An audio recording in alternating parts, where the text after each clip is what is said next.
네, 샬롬 여러분, 좋은 아침입니다. 오늘 가짜 찜을 하게 되었는데요. 네, 지금 새벽 예배 직전이라 저희 선생님들이 새벽 예배를 올라가고 있어서 조금 시끄럽지만 제가 기도하고 시작하도록 하겠습니다. 하나님, 오늘 우리에게 승을 허락하셨습니다. 다니엘 말씀을 통하여 하나님의 뜻하심을 우리가 알아가고자 합니다. 우리에게 말씀하시고 우리가 하나님을 알아가게 하시고 우리 삶이 주님 보시기에 기쁨이 되는 삶으로 나아갈 수 있도록 우리를 붙들어 주시옵소서. 감사드리며 예수님의 이름으로 기도합니다. 네. 오늘 함께 살펴볼 하나님의 말씀은 11월 1일 화요일 본문입니다. 다니엘 1장 1절에서 7절 말씀입니다. 11월 1일 화요일 본문 다니엘 1장 1절에서 7절 말씀입니다. 20분 동안 묵상하시고 같이 나누셨으면 좋겠어요. 다니엘 1장 1절에서 7절입니다. 네, 바로 나누도록 할게요. 네, 다니엘서는 선지서라고 이야기합니다. 특별히 이제 1장부터 6장까지는 다니엘이라는 인물의 바벨론에서 포로에 있을 때 이야기를 담고 있고, 또 이후에 12장까지는 선지자로서 하나님이 말씀하신 어떤 환상가로 보여주신 것들에 대한 기록을 하고 있는데요. 특별히 오늘 1장 1절에 7절 말씀은 이제 이스라엘이, 특별히 유다가 멸망하고 바벨론의 포로로 백성들이 잡혀가게 된 이야기를 담고 있어요. 그래서 여호와김이 다스린 지 3년이 되는 해에 바벨론 왕 느부갓네살이 예루살렘의 성을 정복하고 그 가운데에서 이제 하나님의 성전에 있는 성전 그릇과 이런 것들을 그들의 가져가다가 그들의 신전에 보물 창고에 두게 되고, 또 그뿐만 아니라 사람들까지도 포로로 잡아갔음을 우리가 보게 됩니다. 특별히 이제 포로로 잡아간 사람들 중에서 4절을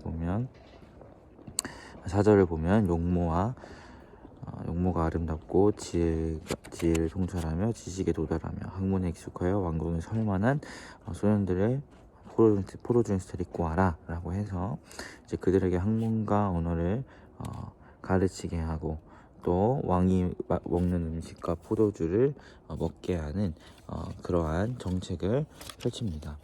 그리고 그 정책에 이제 우리 잘 알다시피 다니엘과 하사랴와 그리고 다니엘과 하나냐와 그리고 미사엘이라는 친구, 그리고 아사랴, 이 다니엘과 세 친구들이 그 정책에 발탁되어서 이제 포로 중에서 왕궁에 거하며 이제 포도주와 왕의 음식을 먹는데 부름받음을 우리가 보게 됩니다. 특별히 이제 이러한 정책은 바벨론 왕이 유다의 왕권을 무너뜨리고 또 여호와의 성전을 약탈하고, 특별히 이제 나라를 잃은 좌절에 빠진 유다 청년들을 자신의 종으로 개조하려고 이제 교련하기 시작하는 거죠. 그래서 이제 우리가 이후에 보면 알겠지만 그 가운데에서 뭐 우상을 숭배하게 하고 그러한 일들을 이제 강요하면서 자신의 입맛에 맞는 사람으로 유다의 젊은, 특별히 지식층들을, 또 귀족과 왕족들을 이렇게 불러다가 교련하려고 하는 것을 우리가 보게 돼요. 근데 우리가 잘 알다시피 이후의 말씀을 잘 알다시피 그러한 자들이 오히려 느부갓네살 왕에게, 바벨론 왕들에게 하나님이 누구인지를 보여주시는 통로가 되게 하시죠. 특별히 오늘 말씀을 이렇게 보면 사실은 실패한 것 같죠. 무너진 것 같고 유다가 멸망하였기 때문에 뭔가 절망적인 그림이 우리가 그려지고 있지만, 사실 이 모든 것들은 하나님의 섭리 아래 있으며, 또 벌레가 있어요. 하나님의 섭리 안에서 이러한 일이고, 하나님께서 그것들이 이루어지게 하셨고, 또 하나님 성전의 기물들이 끌려가게 가지고 감을 당하게 하셨고, 또 백성들이 포로로 가게 하셨음을, 잡히게 하셨음을 우리가 기억해야 해요. 왜냐하면 여태까지 수많은 선지자들을 통해서 돌아오지 않으면 이런 일이 있을 거라 이야기했고, 그들이 돌아오지 않았기 때문에 결국 포로로 잡혀가고 유다가 멸망하는 일이 발생한 거기 때문에, 이것은 하나님이 힘이 없어서, 하나님이 약해서가 아니라 하나님의 섭리 아래에서 그러한 일들을 펼쳤다는 걸 우리가 기억해야 합니다. 그리고 그 하나님의 섭리 아래에서 이 이방 왕의 정책으로 유다의 지식진과 지혜자들이 뭔가 교련을 당하게 하시고, 특별히 그 가운데 왕의 궁으로 들어가게 하셨지만, 그러한 이방 왕의 정책을 통해서 역사하시는 또 하나님이시고 그 모든 것의 주권자 되신 하나님이시기 때문에, 그것을 통해서도 이 사람들을 통해서 하나님의 역사를 펼쳐가심을 우리가 보게 됩니다. 특별히 이 바벨론 지역, 바벨론 왕궁 안에서의 하나님의 백성으로서의 빛을 밝히 비춰내게 하시잖아요. 우리 잘 알다시피 왕의 음식을 먹지 않는 내 본문의 이야기도 그러하고, 또 느부갓네살이 꿈을 꾸었을 때 하나님이 해석하게 하시며 하나님을 드러내는 것도 그러하고, 또 하루에 3번씩 기도할 때 그걸 거절했다가 거절하는 그 모습에서도 그러하고, 사자굴에 들어갔는데 그곳에서 지키시는 하나님의 은혜도 그러하고, 결국에 하나님의 섭리 아래에 있다는 것을 우리가 보게 되면, 유다가 실패한 것 같고 묘가 멸망한 것 같아서 절망적인 뉘앙스가 계속해서 보이지만, 사실 하나님의 섭리 아래에 있고, 또 심지어 이방 왕의 정책과 행하는 그 모든 것들도 하나님의 주도와 주권하심 아래 있어서, 그들이 행하는 정책들을 통해서도 하나님께서는 무언가 하나님의 통치하심과 드러나심을 계속해서 보이고 계시다는 것을 우리가 보게 됩니다. 그래서 다니엘서의 굉장히 핵심적인 주제 중에 하나가 하나님이 통치하신다.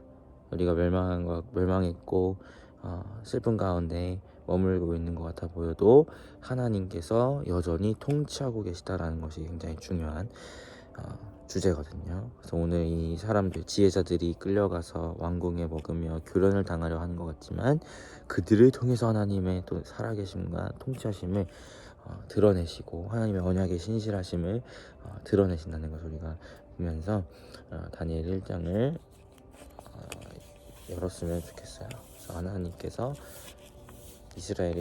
유다가 멸망하고 또 지혜자들이 끌려갔지만, 그 가운데서도 이것들을 통하여 역사하시는 하나님을 우리가 보게 되고, 하나님이 통치하신다는 것을 기억하시면 좋겠고, 이 사실을 기억하면서 다니엘서를 앞으로 또 살펴보았으면 좋겠습니다.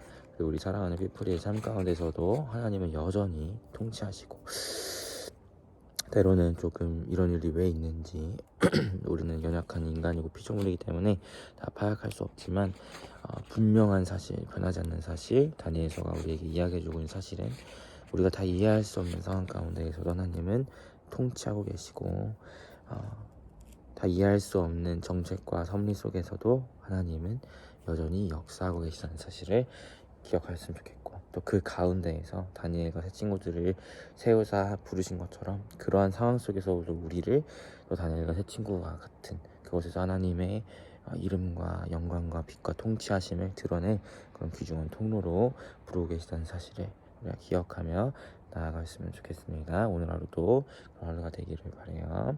제가 기도하도록 할게요. 하나님, 다니엘서를 들어갑니다. 다니엘서가 우리에게 이야기해주고 있는 것처럼, 하나님께서는 모든 상황의 주권자 되시고 섭리하시고 통치하시는 분이십니다. 다 이해할 수 없는 상황이 때론 있고, 절망스러운 상황이고, 또 뿐만 아니라 이해 안 되는 또 느부갓네살의 정책과 같은 그런 정책을 마주한다 할지라도, 그 모든 것을 위에 뛰어나신 통치자 하나님이 계심을 기억합니다.